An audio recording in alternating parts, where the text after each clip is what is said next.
Vouloir donner des explications à tout est tout à fait ce qu'il ne faut pas faire en ce moment. Comment ça se fait? À cause de quoi? À cause de qui cette pandémie? D'où et pourquoi? Voilà ce qui nous mène à des sentiments anxiogènes et au confinement de nos esprits et de nos sentiments. Tourner en rond à ruminer, certainement pas. En hébreu, le terme qui désigne la maladie, machala, induit ça, cette notion de circularité, de trucs sans fin, d'enfermement.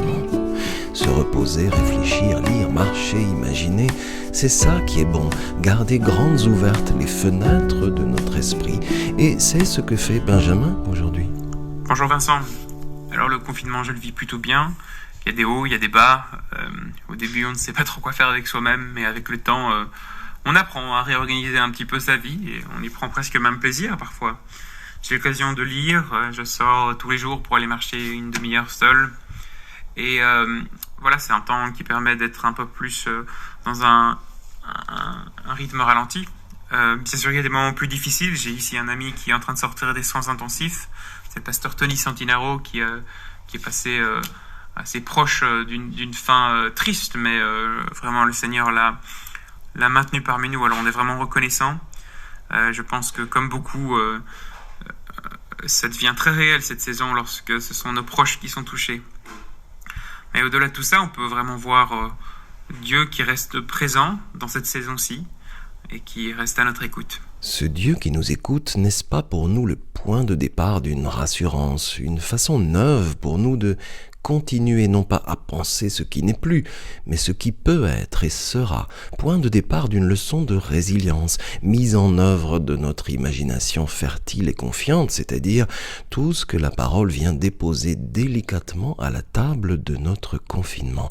La parole de Dieu comme plat de résistance de cette saison, non ? Je demande à Benjamin ce qu'il en pense. Je pense que la parole, dans des moments tels que celle-ci, a vraiment une place spéciale parce que si on écoute les informations, si on écoute les réseaux sociaux, il y a un climat de peur, un climat qui est triste, qui est plein de désespoir. On se sent impuissant face à cette situation et là la Bible vient nous donner un nouveau message. Un message plein d'espoir, un message de vie, un message qui parle d'un Dieu qui est présent lors des grandes catastrophes, qui ne les cause pas, qui n'est pas le responsable de celle-ci, mais qui est en tout cas la personne qui peut vraiment nous sauver et nous aider. Alors, je trouve que c'est très précieux d'avoir la parole dans des moments comme ceci. C'est un privilège de pouvoir apprendre le point de vue de Dieu, comment est-ce que lui regarde un peu les choses et comment est-ce qu'il peut utiliser ça même pour nous apprendre des choses à nous. Parce que contre toute apparence, non, c'est pas les vacances cette affaire. La belle chose serait d'ailleurs, oui, qu'on ne lâche pas notre appétit d'apprendre. Benjamin est un jeune pasteur, il vit au sud de Bruxelles, Waterloo, il ne manque ni d'humour, ni d'intelligence, ni d'à-propos, et il considère donc que ça n'a que peu de sens de s'agenouiller toute la journée affligé en miaulant après un Jésus omniscient, plutôt que d'inspirer fort en notre âme cette notion de responsabilité qui nous revient justement. Considérer notre part, considérer l'appel, considérer le mouvement et la vie et l'envoi de Jésus, considérer Jésus comme un partenaire, ça c'est le sentiment de Benjamin. Un passage qui m'impacte en ce moment, c'est dans Matthieu chapitre 3. Il y a Jésus qui vient de la Galilée au Jourdain. Il arrive près de Jean pour être baptisé et Jean bien sûr refuse et dit « C'est moi qui devrais être baptisé par toi et c'est toi qui viens à moi ». Jésus lui répond « Accepte qu'il en soit ainsi pour le moment car il convient que nous accomplissions ainsi ce que Dieu demande ». Je trouve ça beau de voir que Jésus décide d'être partenaire avec nous. C'est lui, bien sûr, qui a le ministère supérieur. Il pourrait très bien faire les choses tout seul. Il en a, bien sûr, la capacité et l'appel. Et il choisit de faire un partenariat avec nous. Vraiment, de décider de dire à Jean-Baptiste qu'il convient que nous accomplissions ceci.